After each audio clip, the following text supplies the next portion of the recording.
Hey guys, time itself.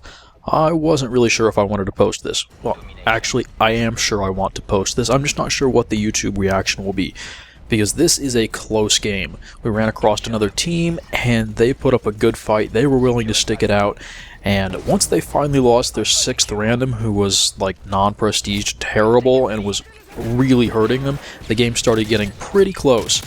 And it was a lot of fun. I mean, we played at least half a dozen games, and this is, I think, probably the second one that we lost. And yeah, we lose games occasionally, and it just, for me, it encourages me to say, hey, you know, I still don't know everything about this game. We still don't have everything down right, because we do a lot of stuff well in this game, but we still lose. So, you know, one thing that was really a surprise is that we are out killing them. Not a problem. I think I go 2 for 1 in this game with like 40 kills, and yet we still can't pull out the win. Quick few notes about the start of this game before we get too far into it. On Resistance, spawning at A, you kind of have a disadvantage at B at the start, so a lot of us like to push C and take it out from behind them and see where that leaves us. Playing against a bunch of pub randoms, the C spawn trap is great, and it's probably one of the better ones in the game, honestly. You really farm them in there and push them in. Against an organized team, they can start spawning by Bravo, and they can really push, and holding that can be tricky. So, you know, where we actually really want to try to get them stuck is a bit more of a question. And you'll see we do get them stuck at C in this game at one point, and they're able to push out to A. I mean, kind of a surprise. And I think at another point they're also able to push out to B. Resistance, this B alley, this is just, it's a death trap. But defending from behind a Bravo on either side is really, really difficult because the spawn points are in the corners of the map right next to Bravo, and so if you're shooting them down that alley, unless you can just pick them right off as soon as they come into position, they'll just keep spawning back in, and you will get overwhelmed unless you can get in behind and clear them out from the other side of Bravo. The one thing you are going to note is that players on both teams, including myself, are making use of tack-ins. And that's because if you don't use them, you're at the mercy of the spawn system of the game. It's also kind of a distraction, because right there, I want to smash that tack-in, but it means I'm going to have to reload. Or he could respawn on it right as I'm going to smash and not shooting. And so, what you do you wait? Do you run and smash it and hope you haven't just killed the guy whose tack-in that is? Or do you go smash it and then have to reload cancel? And yes, that is quick, but often not quick enough. And so even if you just put your tack-in out in the open, if you've got lots of teammates around, yeah, you might even die right off of it, but it's going to be quite the distraction. Oh, here I get to smash it. And now we have both sides of Bravo, and maybe we're able to take it? I don't know. Make lots of mistakes. This game is hectic and brutal, but oh my gosh, is it a lot of fun. So the game immediately previous to this one we had played on Resistance. Again, they'd had their 6th really bad random, but we'd pulled it out with a modestly comfortable win, and so they're getting a second try at it. And the fact that, you know, they change up their strategy a little bit, and they make this game hard for us, and they pull out a win. So last game I'd been using a Type 95 with just a red dot and focus, and this game I went to an M4 with a red dot and extended mags. And I think not having focus probably hurt me. You see, I saw the guy on they're everywhere. This is absolutely crazy.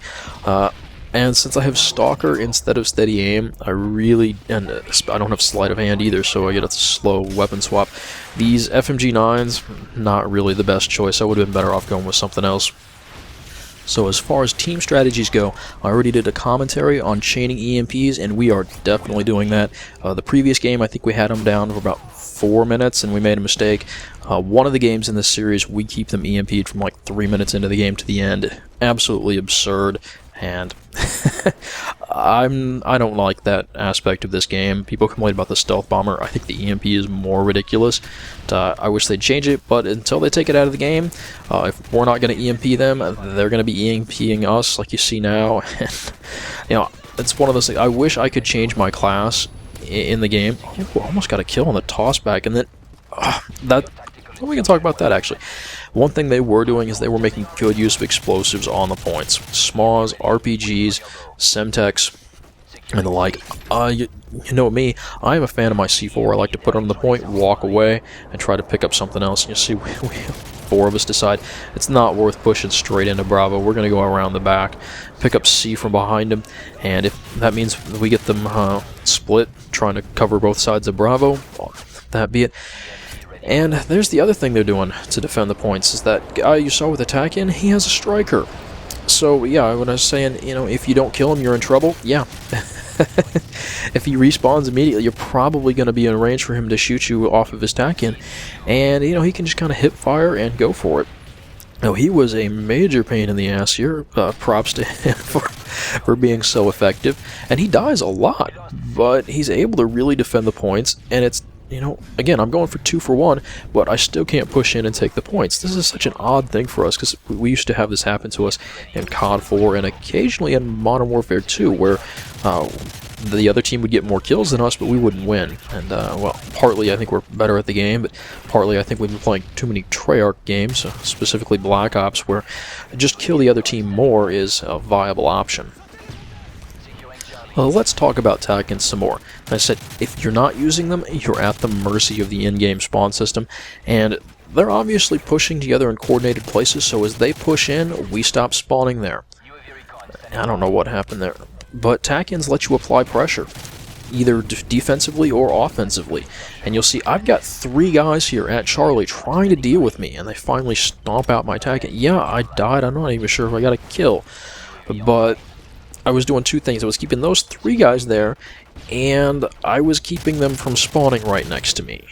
Whether or not that's a good thing is entirely dependent on exactly what the situation was.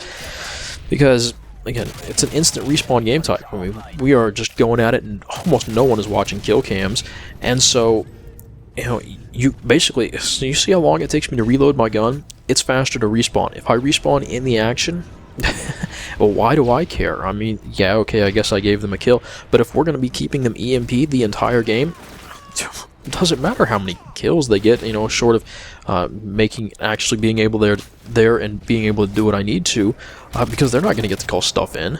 So, yeah, kind of crazy, kind of, you know, but we're here to win, and dying, not necessarily the worst thing you can do. Now, you'll see here we have a tenuous but possible spawn trap at Charlie. This is what I'm talking about. And I'm tacking in on the back side of Bravo. I don't really want to be right up here, but we're trying to split out and keep them in at Charlie, but they're able to get out, and that's because enough of my team isn't over on the A stairs to keep them from getting up that way. But as they push up there, we start spawning down here at Bravo by the gift shop. God damn RPGs. And no one's there to cover A, and they're able to take it. And, well, we're not running away because there are 3 guys here and they're killing us, and I mean, this is just crazy what's going on here. And so we're trying to defend Bravo, and so I think 1 or 2 guys is able to get up there and take A out from behind us. Good play on their part. And it's because they moved the spawn, so as you know, and we just couldn't filter back over there in time while the rest of the team was pushing B. So that may be, you know, have to contest B and then either take Alpha or Charlie out from the other side. That may be one of the ideal ways to play Resistance.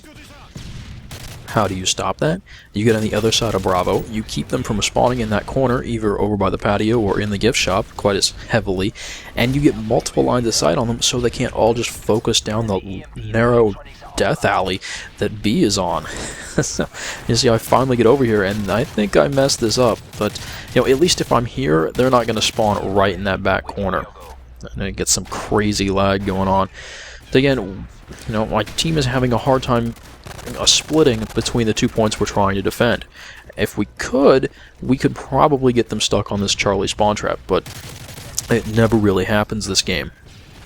I'm not going to go so far as to say that everyone on the team should be using tack-ins. Alright, 2 or 3 should probably be good.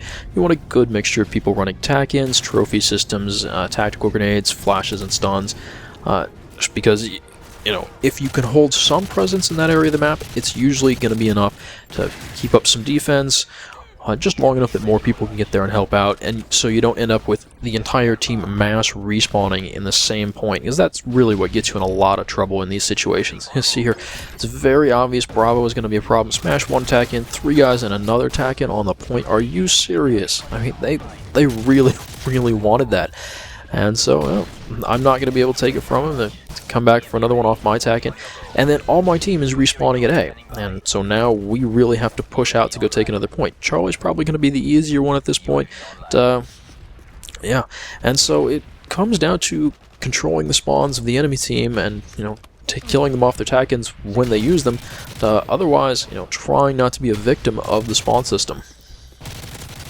And that is where having everyone on the same page really does matter, because just one person having line of sight in an area or being somewhere can mean that's where enemies won't spawn, or that's where teammates will spawn.